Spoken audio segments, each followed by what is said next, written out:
Welcome to Fewer Things Better. This is the place for all of us who are big on goals and short on time. Together, we'll explore smart, simple ideas on how to retrain your brain and unlock your life. I'm your host, Kristin Graham. Let's get started.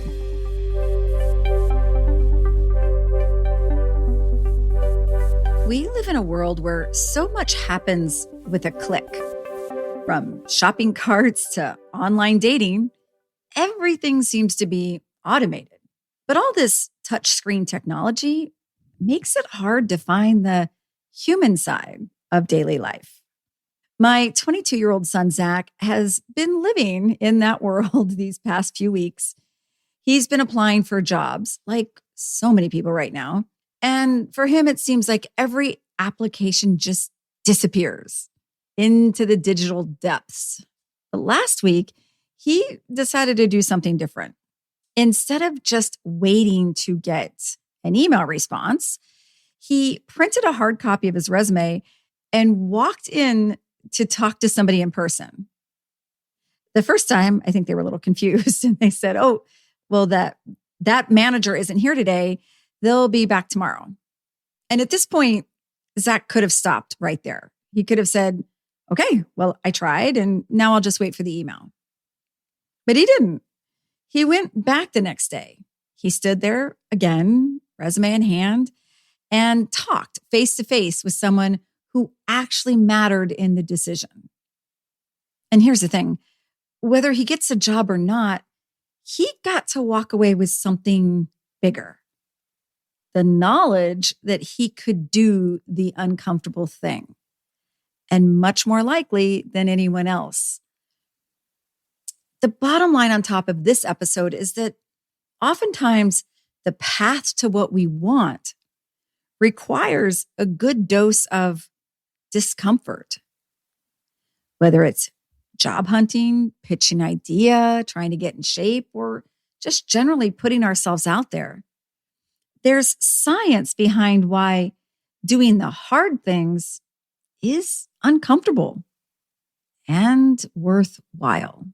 There's something courageous about choosing to stand in discomfort, especially in a world that is designed to keep us comfortable. And our brains love the familiar. Psychologists call it the status quo bias. We naturally prefer things to stay the same because it feels safe. And in moments of uncertainty, it's common to default to the easiest, most predictable choice. And that's why we fall in line, figuratively and literally. Years ago, I used to watch this National Geographic TV show called Brain Games with my kids. And there was one episode where they did an experiment about social conformity. The setup was in Las Vegas, and they had actors go stand in a random line behind a fake velvet rope that was next to a sign that says, "Line starts here." And when strangers walked by, guess what happened? They lined up too, for no reason at all, except maybe they should. We humans are wired for social proof. If other people are doing it, our brains assume we should too. Sometimes that keeps us safe, but other times it keeps us stuck. And here's the kicker. When we take action beyond what's expected, like when Zach walked into that store, our brains reward us. Neuroscientists call it the reward prediction error. When something turns out better than we thought. In those cases, our dopamine circuits light up. That little surprise win, ding, ding, ding, makes us want to try again. And that's important because let's imagine our brain has 3 circles across it. The first circle is our comfort zone. It's familiar, it's safe, it's predictable, feels good, but little growth is going to happen there. The next circle would be the stretch zone. It's also called the learning zone. It's like the first day of school. It's awkward and a little scary, but it's where new skills are built, new relationships can be forged and your confidence will grow. The other circle is a panic zone. We're pushed too far and our nervous system just shuts down. We completely freeze. Yikes. Now, there's a psychological principle called the Yerkes Dodson Law. And that says that our performance improves when we're a little stressed. Not too little, not too much, but a bit in between our stretch zone and our panic zone. We can kind of find our own sweet spot for growth. And the thing about that is every time we choose to step just a little out, we expand the edges of our comfort zone circle. Now, in the times where I start to get a little close to my panic zone, I think about a saying from my friend John, which is pick your hard. Life's going to be hard in different ways. It's hard to take a risk, but it's also hard to sit and wait, wondering what might have happened or thinking about the goal. When Zach didn't just wait for an auto email reply, he learned something new about what he's capable of. And I have to admit, I'm not sure my 22-year-old self would have done that. I'm not even sure my current day self would. I'm so reliant on technology. Yet, sometimes we can borrow other people's courage to help us be a little bolder in our own day-to-day. And like anything, we can practice it. So let's think about little experiments for our own brain. Like a ladder, we can look at small, medium, and bold stretches. When we start small with micro stretches, they could just be everyday nudges that flex your courage muscle just a little bit. Say hello to someone first, or compliment a stranger. Try a new food or put on a playlist you'd never pick otherwise. Delete a few apps or close some of those tabs you keep open but you never actually go back to.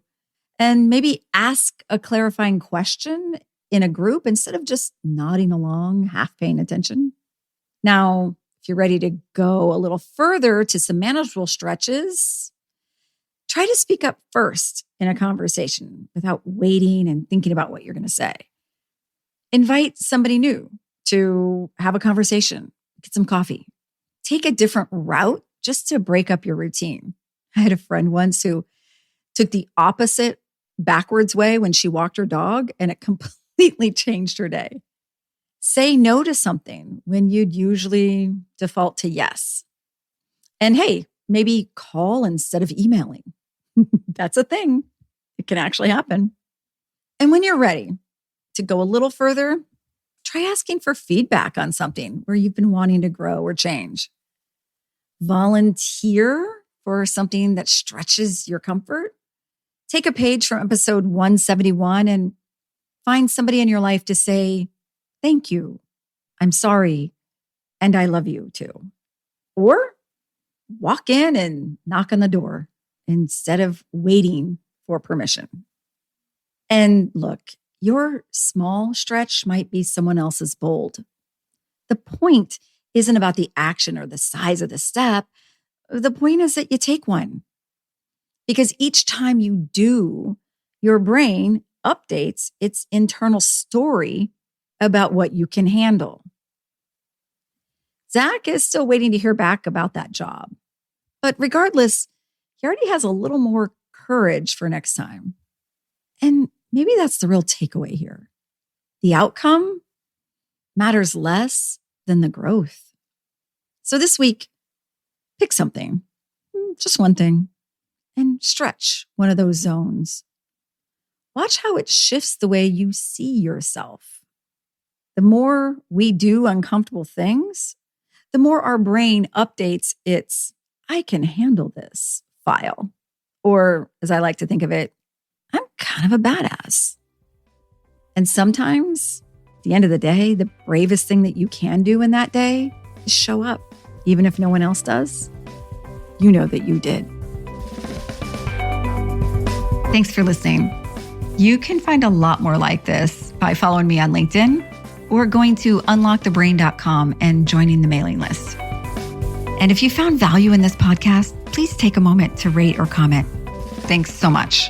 And now let's go do fewer things better.